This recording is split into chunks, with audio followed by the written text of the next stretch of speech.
আসসালামু আলাইকুম ওয়া রাহমাতুল্লাহি ওয়া বারাকাতুহু। আমি সবাইকে সালাম জানাচ্ছি। সালামের পর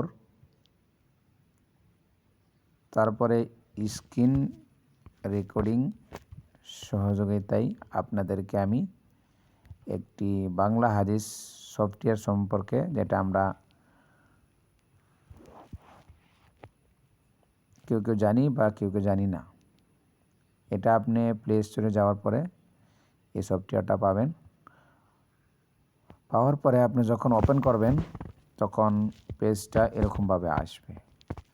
প্রথমে আপনার আসবে উপরে এইভাবে লেখা থাকবে বাংলা হাদিস, তারপরে হাদিস, তারপরে মধ্যমে থাকবে কোরআন ও তাফসির, 3 নম্বর থাকবে গ্রন্থ।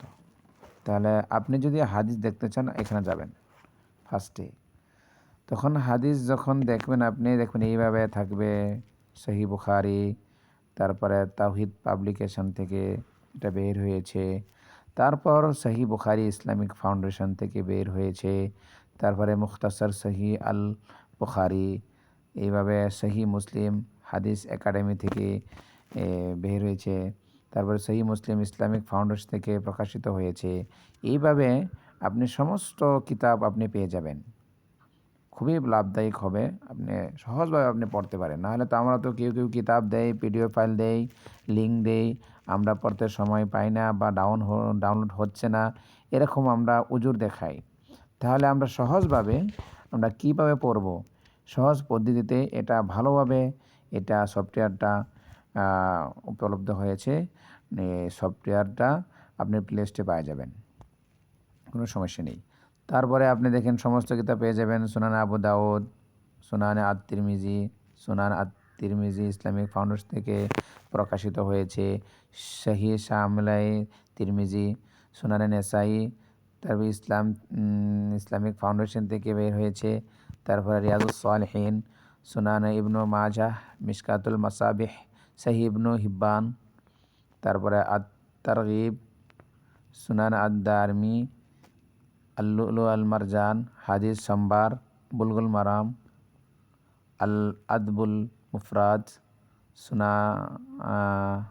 মুসনাদ আহমদ, মুআত্তা ইমাম মালিক, এইভাবে সমস্ত হাদিস আপনি পেয়ে যাবেন। দেখেন জয়ীফ ও জাল হাদিস সম্পর্কে একটি অধ্যায় আছে যেখানে আপনি 2000 হাদিস পাবেন, জয়ীফ ও জাল হাদিস এইভাবে। তারপরে আপনি যা দেখাচ্ছি যে কোরআন ও তাফসীর সম্পর্কে এখানে ডাউনলোড করতে হবে। এভাবে ডাউনলোড করার পরে আপনি কোরআন পড়তে পারবেন। থামেন, দেখাচ্ছি আপনাকে, ডাউনলোড হচ্ছে। হ্যাঁ, সম্পূর্ণ হয়েছে। এভাবে ডাউনলোড করতে হবে। হ্যাঁ, তারা ওপেন করলাম, দেখেন এখানে আছে। আপনি কোন ভাষায় দেখবেন, সাইটে এখানে আছে, সিটিং আছে, তারপরে সিটিংয়ে যায় আপনি তাফসীর দেখতে পারবেন। যে এখানে তাফসীর আছে, দেখেন 1 নম্বর যে আয়াত, এই আয়াতের তাফসীর কীভাবে দেওয়া আছে, কি সুন্দরভাবে, মাশাআল্লাহ, খুবই লাভবান হবেন ইনশাআল্লাহ। দেখেন সাধারণভাবে আয়াতের অনুবাদ দিয়েছেন। দেখেন সব কিছু আছে, কিন্তু আমরা জানি না বা পড়ার চেষ্টা করি না। আল্লাহ যেন আমাদের সবাইকে পড়ার জন্য চেষ্টা করে। কীভাবে লেখা আছে হাদিস দিয়ে, বুখারী হাদিস, মুসলিম শরীফ হাদিস কীভাবে দিয়েছে, মাশাআল্লাহ। আমরা সবাই চেষ্টা করব। দেখেন হাদিসের উপর হাদিস দিয়েছে, দেখেন খুবই ভালো হবে, উপকৃত হবেন। দেখেন পরবর্তীর আয়াতের হাদিস দিয়েছে, দেখেন। তাহলে আমরা পরে পেজে যাচ্ছি। তারপরে আপনার আছে 3 নম্বরে একদম ডান সাইডে দেখেন গ্রন্থসমূহ, এখানে গেলাম। তারপর বিস্তারিতভাবে বিভিন্ন শেখদের, আলিম উলামাদের গ্রন্থ পাবেন, কিতাবগুলি পাবেন, এখানে আছে এক একটা বিষয়, তৌহিদ সম্পর্কে, নামাজ সম্পর্কে, যাকাত সম্পর্কে, রোজার, হজ, জিকির, মাসলা মাসাইল, শিরিকে কুফর, বেদাত, কী করলে বেদাত হয়, কুফর হয়, শিরিক হয়, সব দিয়েছেন। তারপরে দৈনন্দিন জীবন সম্পর্কে, জীবনী ও ইতিহাস, ফিরকা ও দল পরিচিত, কোরআন ও হাদিস, উসুলে গ্রন্থবলী, জাদু টানা ও ঝাড়ফুঁক সম্পর্কে আপনি সিম্পলভাবে পেয়ে যাবেন। ওখানে তো পাবেন, কিন্তু সময় লাগবে, দীর্ঘ সময় লাগবে, আর ওইটা শর্টকাট করে দিয়ে দিচ্ছে তাকে। আপনি ওটা কেউ যদি আপনাকে জিজ্ঞাসা করে যে ভাইজান এই সম্পর্কে একটু বললে ভালো হতো, বা কিভাবে কি এই হাদিসটা কিভাবে জানবো, তা আমরা কোনো সময় ওইটা হাদিসটা দেখতে প্রচুর সময় লাগে, বা একটা একটা কিতাব যদি মনে না থাকে দেখতে হয়, নাহলে বলতে হয় ভাই এটা তো মনে নেই, পরে বলবো। কিন্তু পরে কোনো একটা মানুষের দেখা হবে কি না এটা দূরের কথা, এটাই আপনি ওই হাদিসে পাবেন পড়লে। ওটা শর্টকাটভাবে দিয়েছে, বা শেখ দিয়ে কী বলছে এই সম্পর্কে আপনি দ্রুতভাবে আপনি এটা সার্চ করতে পারবেন, বা মানুষটাকে বলে দিতে পারবেন মেসেজটা, আপনি ইসলামিক সম্পর্কে মেসেজটা মানুষটাকে আপনি তৎকালীনভাবে আপনি ইনস্ট্যান্ট আপনি ও মানুষটাকে আপনি বলে দিতে পারবেন যে এটা এটা এটা আপনাকে বলছি, দাঁড়ান। আপনি তখন দেখে শর্টকাটভাবে বলে দিতে পারবেন। তাহলে আজকে যেটা আমাদের মধ্যে ঘটেছে সেটা হচ্ছে যে গ্রুপের মধ্যে এসেছে, একজন লোক বলেছেন যে বুকে হাত বান্ধার সম্পর্কে কেউ বলেছে মাকরু বা কি, এই সম্পর্কে বলতে চাচ্ছি। তা এখানে বলেছে ঠিক, তাহলে ওখানে হাদিসের কোনো উল্লেখ দেয় নেই, বা ওই বয়ানটা যে উনি দিয়েছেন কয় তারিখে দিয়েছেন, কী সমস্যা, ওটা উল্লেখ নয় এখানে। এখন এটা আমার মধ্যে বা কেউ দেখলে সন্দেহ করবে যে এটা কি এডিট করেছে বা কি, ওটাও জানতে পারি না, ওটা আমাদের দেখার বিষয় নয়। আমি বলেছি বা যেই বলেছে কথা ওটা নয়, মূল কথা হচ্ছে যে ওই কথাটা বলেছে যে তার ভিত্তি কি আছে, ভিত্তিহীন কি হাদিস কি উল্লেখ রেফারেন্স দিচ্ছে কি না, ওটা আমাদের দেখা দরকার আছে। তাহলে আমরা যাচ্ছি যে ওই যে লোকটা ভিডিওটা দিয়েছে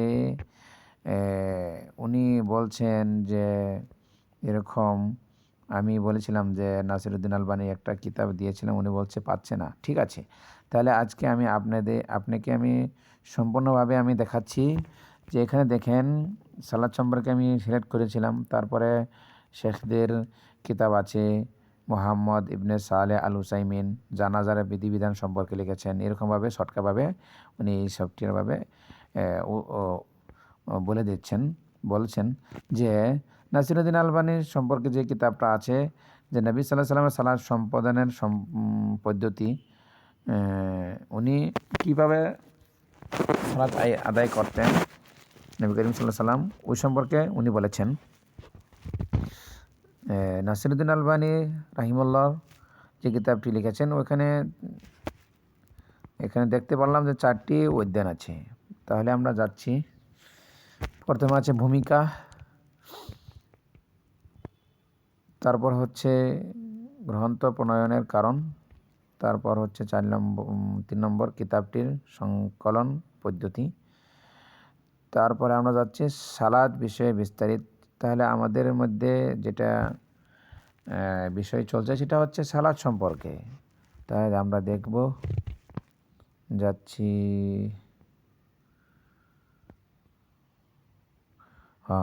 সেটা হচ্ছে বুকের উপর হাত রাখা। তাহলে যাচ্ছি, দেখবেন কি বলছে উনি। দেখেন, বুকের উপর হাত রাখা, নবী করিম সাল্লাল্লাহু আলাইহি ওয়াসাল্লাম বাম হাতের পিঠ, কবজি ও বাহুর উপর ডান হাত রাখতেন, প্রথম হাদিস। দ্বিতীয় নম্বর হচ্ছে এ বিষয়ে স্থায়ী সাহাবাগণকেও আদেশ প্রদান করেছেন। 2 নম্বর হচ্ছে তিনি কখনো ডান হাত দ্বারা বাম হাত আঁকড়ে ধরতেন। 3 নম্বর হচ্ছে তিনি হস্তদ্বয়কে বুকের উপর রাখতেন। তিনি আরও বলেছেন তিনি সালাতে কোমরে হাত রাখতে নিষেধ করতেন, এটা মেরুদণ্ডে হাত রাখাই গণ্য, যা থেকে তিনি নিষেধ করতেন। এইভাবে দেখেন 1 নম্বর, 2 নম্বর, 3 নম্বর, 4 নম্বর, 5 নম্বর, 6 নম্বর, 7 নম্বর, এইভাবে দেখেন লেখা আছে। 1 নম্বর যে হাদিসটা উল্লেখ এসেছে, কোন হাদিসে এসেছে? নেসাই 1 খণ্ডয়। তারপরে দেওয়া আছে হাদিস, সেই সনদ, হাদিসটা সেই সনদে আছে। তারপরে এইভাবে আছে আরও। আর ইবনু হিব্বান সেই আখ্যা দিয়েছেন। 2 নম্বর যেটা হাদিসটা বলেছে ওটা মালিক, বুখারি ও আবু আউ ইয়ানা। তারপর 3 নম্বর এইভাবে দেখেন দেওয়া আছে। তাহলে আপনি পুরোটা পড়লে তাহলে আপনি বুঝতে পারবেন। ঠিক আছে, দেখেন।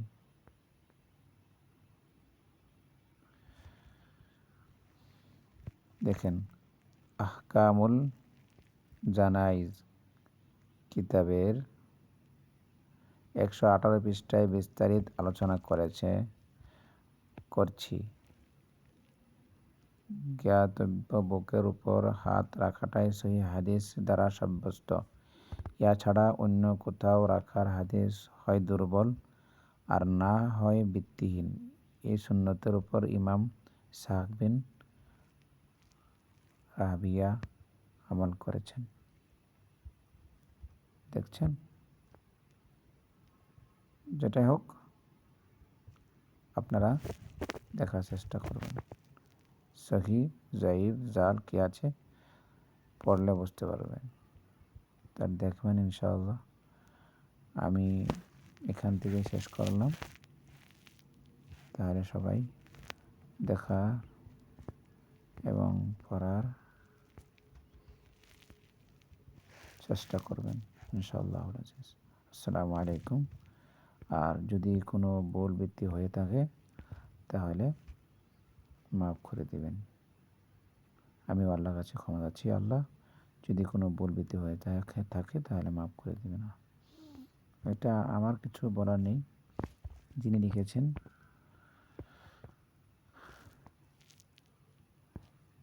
ইসলামিক দিনকে প্রচারের জন্যই, আল্লাহ ওনাকেও